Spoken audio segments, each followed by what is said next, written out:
Amigos de la vida, aquí estamos con otro programa de psicoanálisis respuesta necesaria.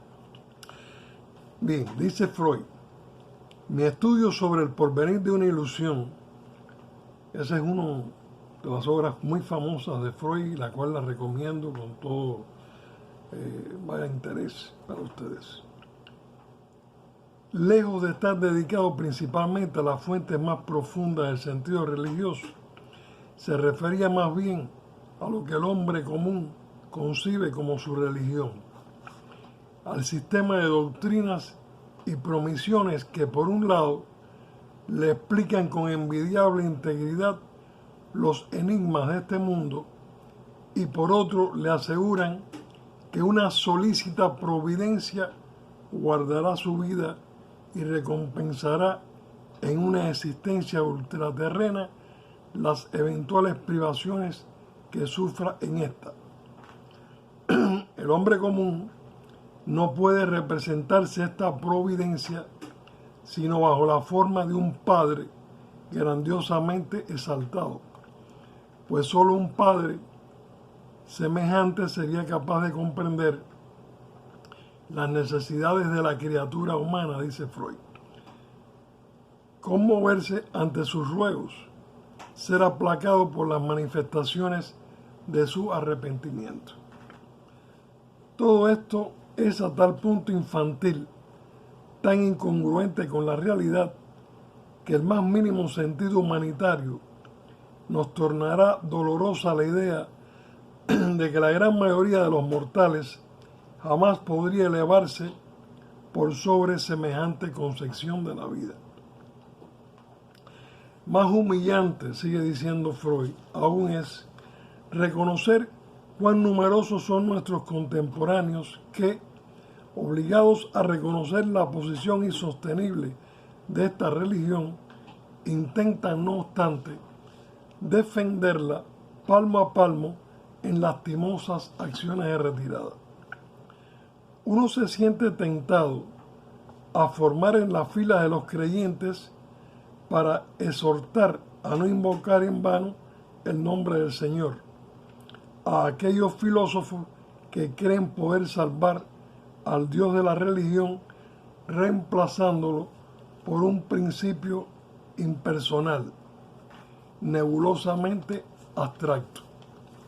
Si alguna de las más excelsas mentes de tiempos pasados hicieron otro tanto, ello no constituye justificación suficiente, pues sabemos por qué se vieron obligadas a hacerlo. Volvamos al hombre común y a su religión, la única que habría de llevar este nombre. Al punto acuden a nuestra mente las conocidas palabras de uno de nuestros grandes poetas y sabios, que nos hablan de las relaciones que la religión guarda con el arte y la ciencia. Helas aquí. Y dice el poeta, quien posee ciencia y arte, también tiene religión. Quien no posee una ni otra, tenga religión. Este aforismo enfrenta, por una parte, la religión con las dos máximas creaciones del hombre, y por otra afirma que pueden representarse o sustituirse mutuamente en cuanto a su valor para la vida. De modo que si también pretendiéramos privar de religión al común de los mortales, no nos respaldaría evidentemente la autoridad del poeta. Ensayemos, pues, otro camino para acercarnos a la comprensión de su pensamiento. Tal como nos ha sido impuesta, la vida nos resulta demasiado pesada. Nos depara excesivos sufrimientos, decepciones, empresas imposibles. Para soportarla, no podemos pasarnos sin lenitivos. No se puede prescindir de las muletas, nos ha dicho Théodore Fontane. Los hay quizás de tres especies: distracciones poderosas que nos hacen parecer pequeña nuestra miseria, satisfacciones sustitutivas que las reducen, narcóticos que nos tornan insensibles a ella. Alguno o cualquiera de estos remedios nos es indispensable. Voltaire, el famoso francés, alude a las distracciones cuando en Cándida formula a manera de envío el consejo de cultivar nuestro jardín. También la actividad científica es una diversión semejante. Las satisfacciones sustitutivas, como nos las ofrece el arte, son frente a la realidad ilusiones, pero no por ello menos eficaces psíquicamente gracias al papel que la imaginación mantiene en la vida anímica. En cuanto a los narcóticos, influyen sobre nuestros órganos y modifican su quimismo. No es fácil indicar el lugar que en esta serie corresponde a la religión. Tendremos que buscar, pues, un acceso más amplio al asunto. En incontables ocasiones se ha planteado la cuestión del objeto que tendría la vida humana, sin que jamás se le haya dado respuesta satisfactoria, y quizá ni admita tal respuesta. Muchos de estos inquisidores se apresuraron a agregar que si resultase que la vida humana no tiene objeto alguno, perdería todo valor ante sus ojos. Pero estas amenazas de nada sirven. Parecería más bien que se tiene el derecho de rechazar la pregunta en sí, pues su razón de ser probablemente emane de esa vanidad antropocéntrica cuyas múltiples manifestaciones ya conocemos. Jamás se pregunta acerca del objeto de la vida de los animales, salvo que se le identifique con el destino de servir al hombre. Pero tampoco esto es sustentable, pues son muchos los animales con los que el hombre no sabe qué emprender, fuera de describirlos, clasificarlos y estudiarlos. E incontables especies aún han declinado servir a este fin, al existir y desaparecer mucho antes de que el hombre pudiera observarlas. Decididamente, solo la religión puede responder al interrogante sobre la finalidad de la vida. No estaremos errados al concluir que la idea de adjudicar un objeto a la vida humana no puede existir sino en función de un sistema religioso.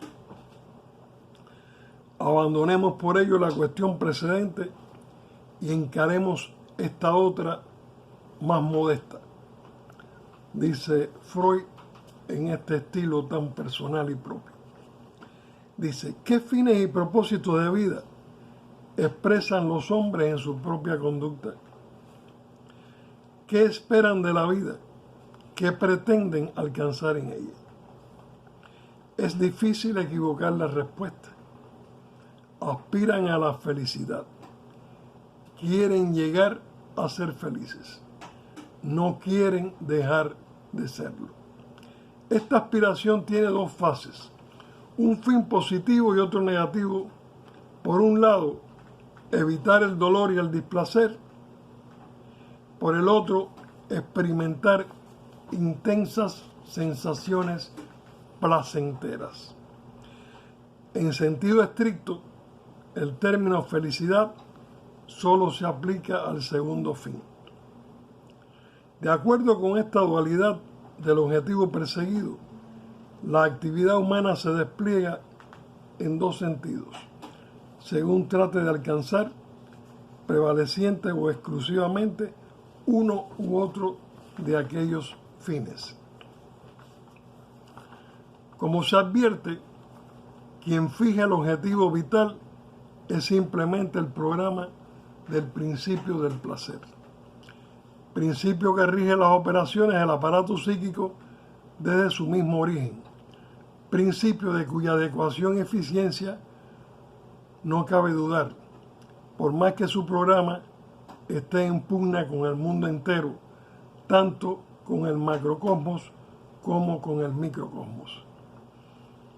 Este programa ni siquiera es realizable, pues todo el orden del universo se le opone, y aún estaríamos por afirmar que el plan de la creación no incluye el propósito de que el hombre sea feliz.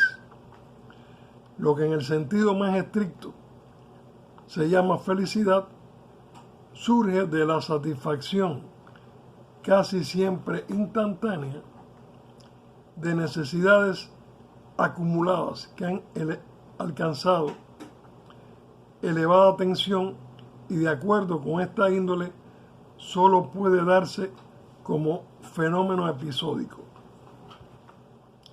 Toda persistencia de una situación anhelada por el principio del placer solo proporciona una sensación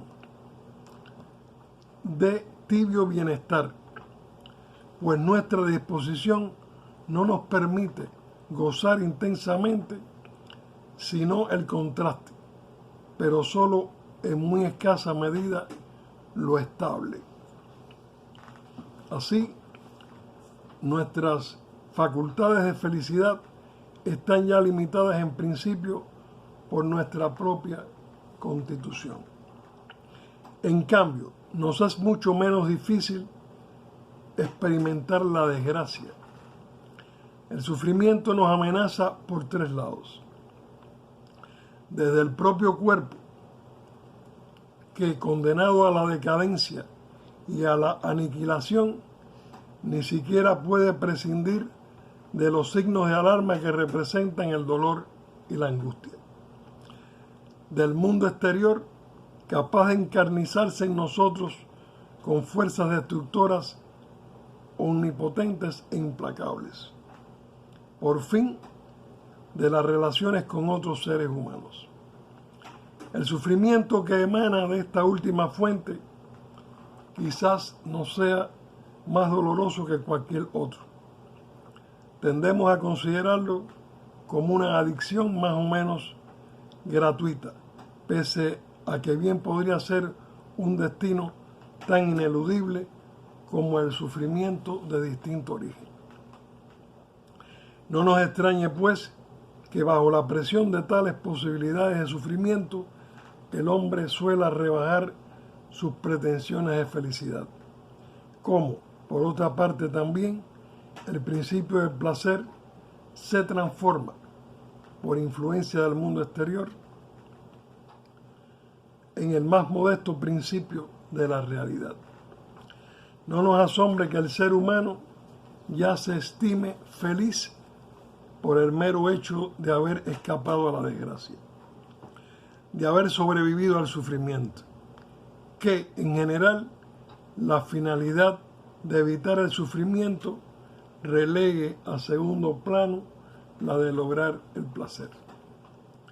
La reflexión demuestra que las tentativas destinadas a alcanzarlo pueden llevarnos por caminos muy distintos, recomendados todos por las múltiples escuelas de la sabiduría humana y emprendidos alguna vez por el ser humano.